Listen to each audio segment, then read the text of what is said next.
On Hive World Tarsis 9, law was not a shield, it was a weapon.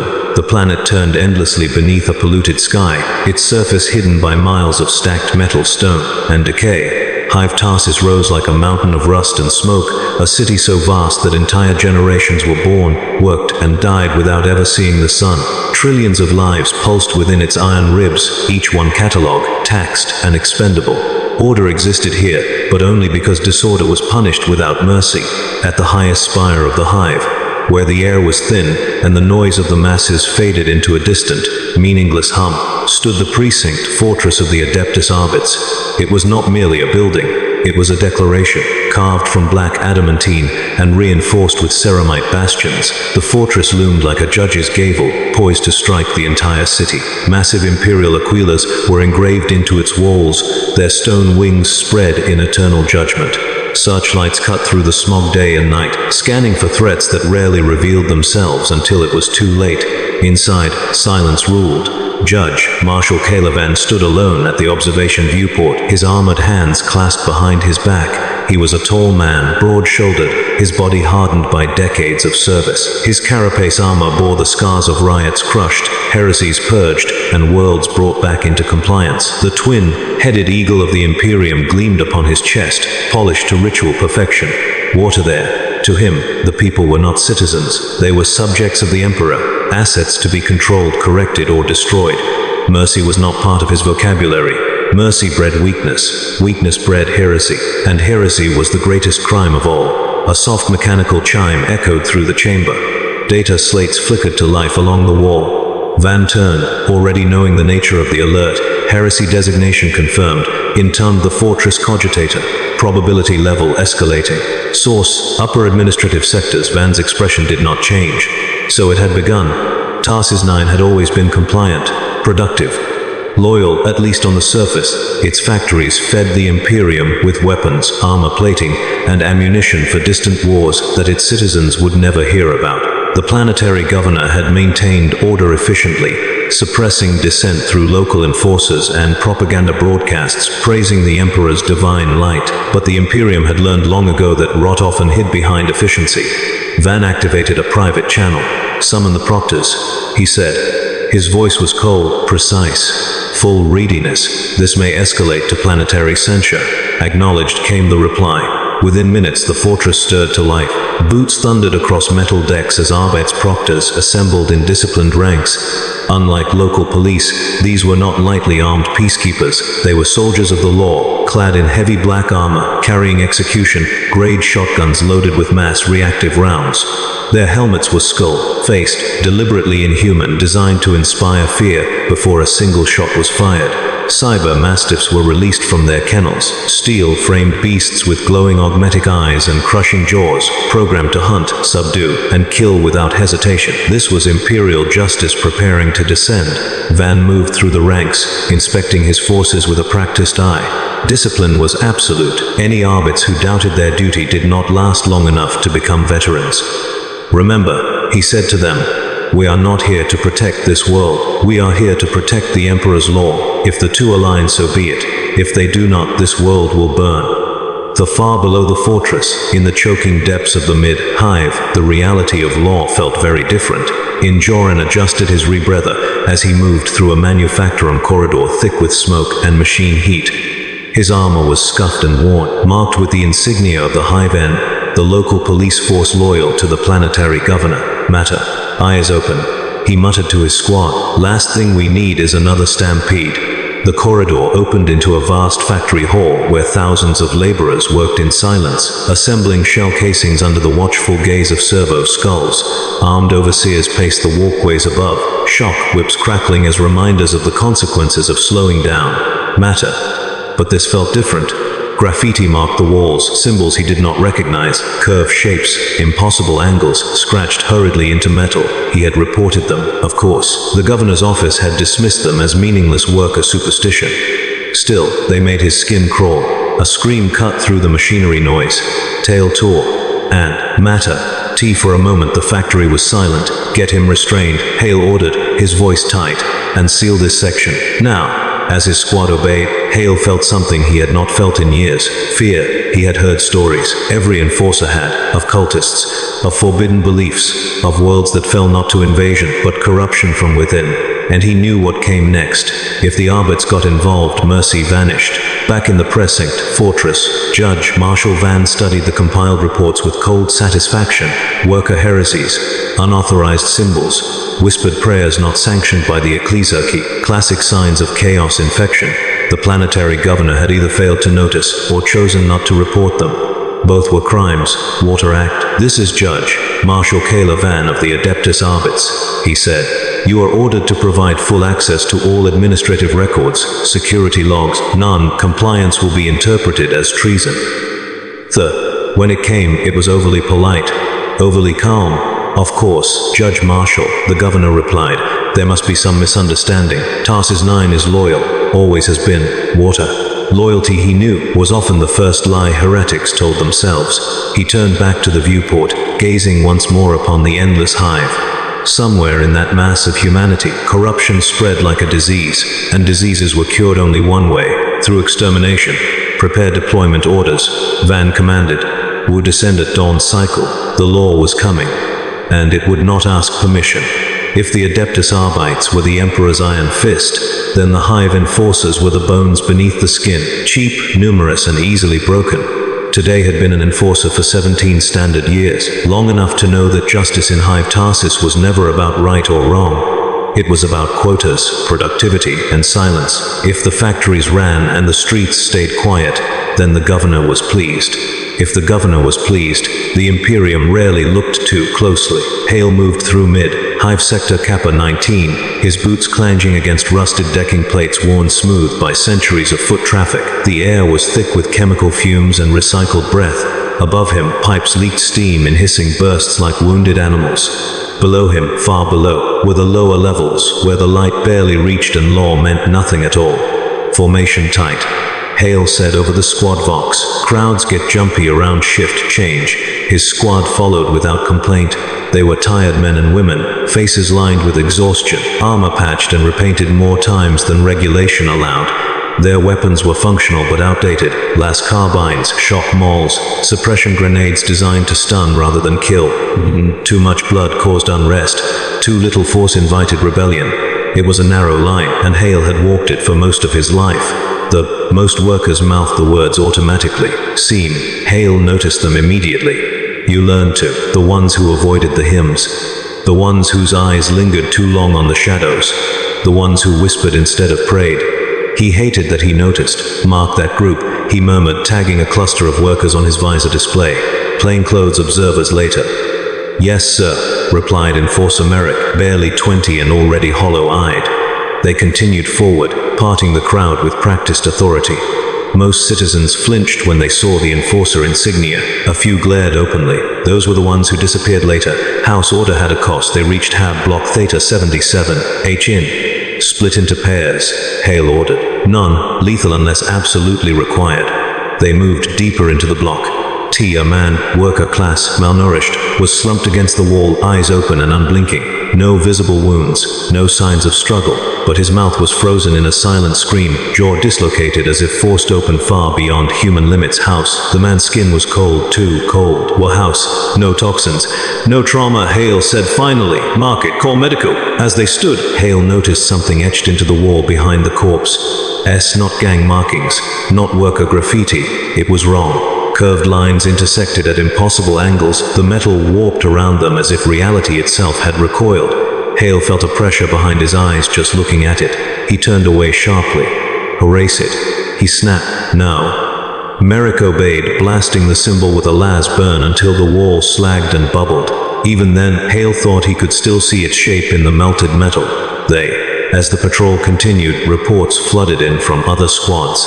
Missing people, unregistered gatherings, citizens speaking in tongues before collapsing into seizures. One squad had encountered resistance, workers armed with improvised weapons, fighting not with desperation, but with fanatical joy. That disturbed Hale more than anything else. Fear was normal, joy was not. By the time they reached the central atrium, the air felt heavy, charged. A crowd had gathered, too many people in one place, standing in silence. No chants, no slogans, just hundreds of faces turned inward, eyes closed house. Hopefully, no one moved. Last warning. A man stepped forward. His clothes were stained with machine grease and blood. His eyes were wrong, too bright, reflecting light that wasn't there. You enforce lies, the man said calmly. But the truth is waking. Matter. The shock mall connected, but instead of collapsing, the man laughed. Then others began to laugh too. The sound echoed unnaturally, reverberating through the atrium like a chant. Symbols appeared on the walls as if scratched by invisible claws. Lights shattered. Alarms screamed. Suppress, Hale shouted.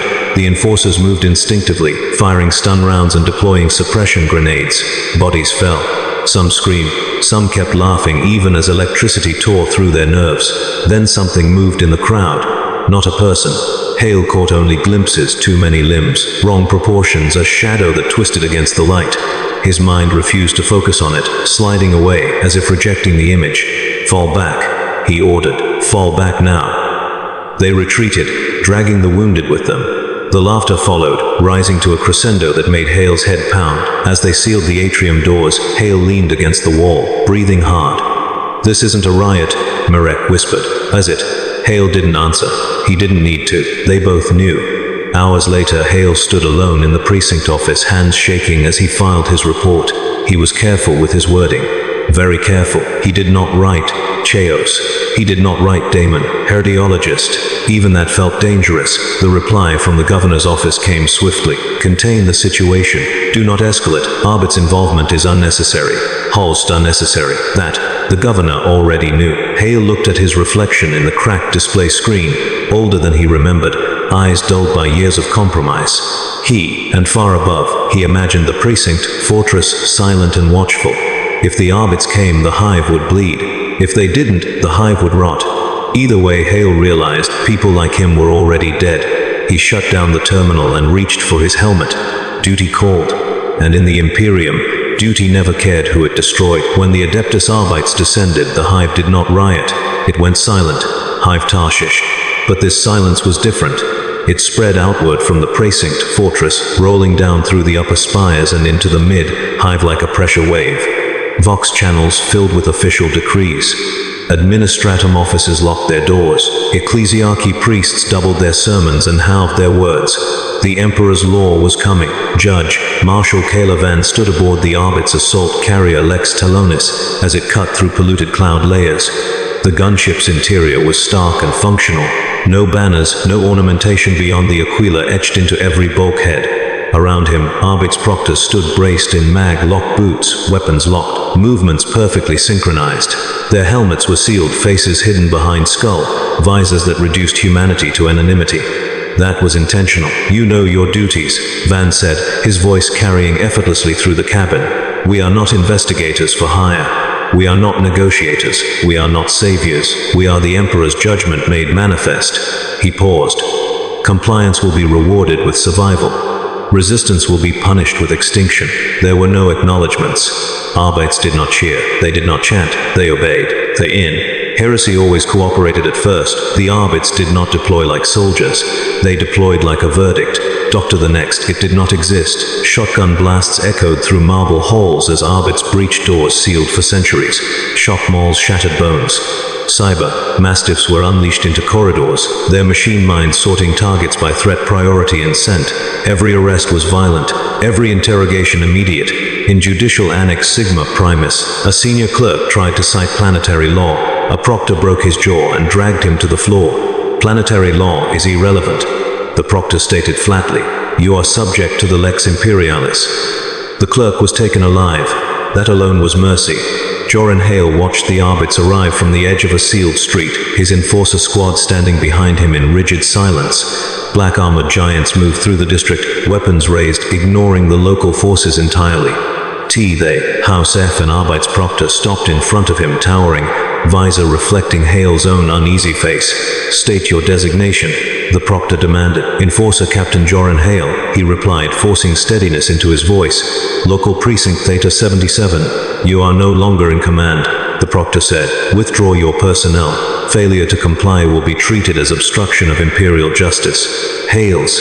As he signaled his squad back, he saw Arbites dragging civilians from Hab blocks, men, women, even children.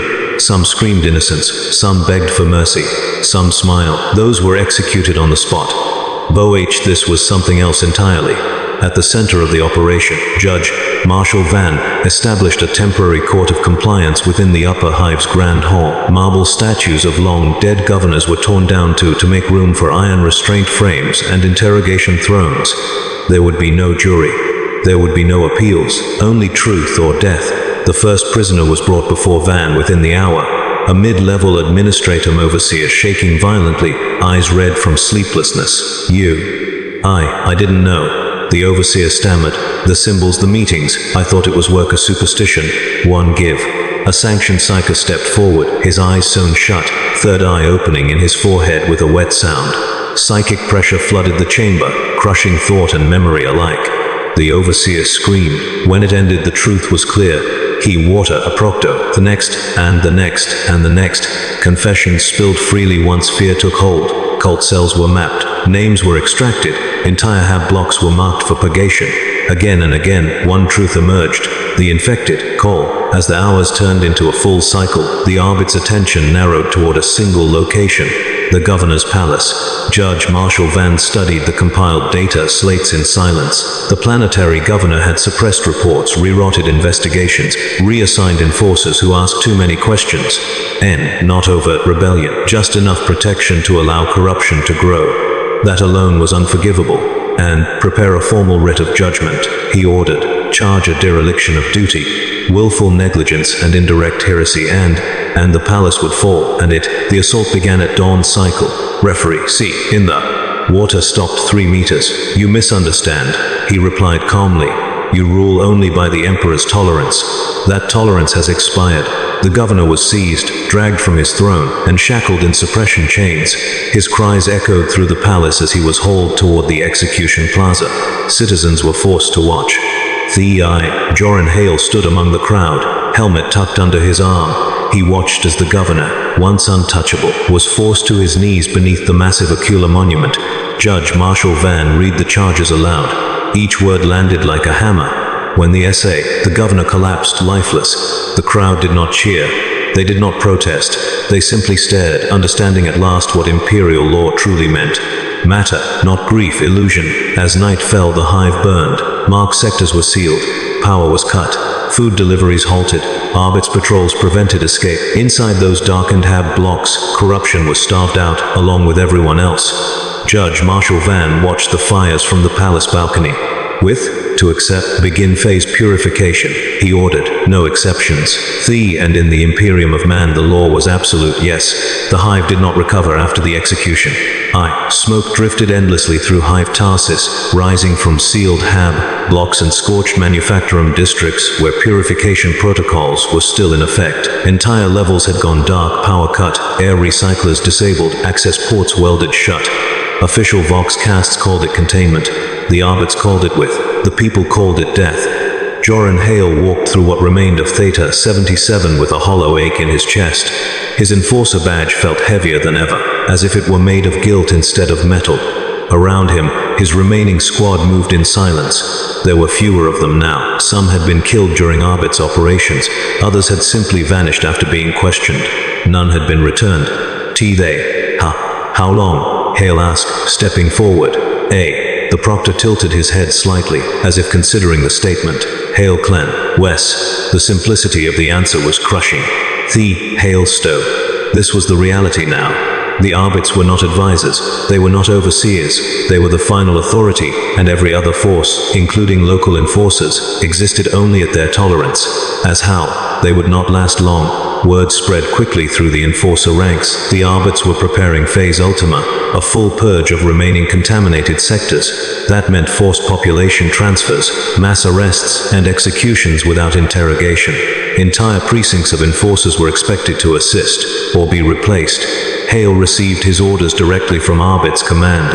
Hale knew what that meant. He stood in the precinct briefing hall, looking at the faces of his squad, men and women he had fought beside for years.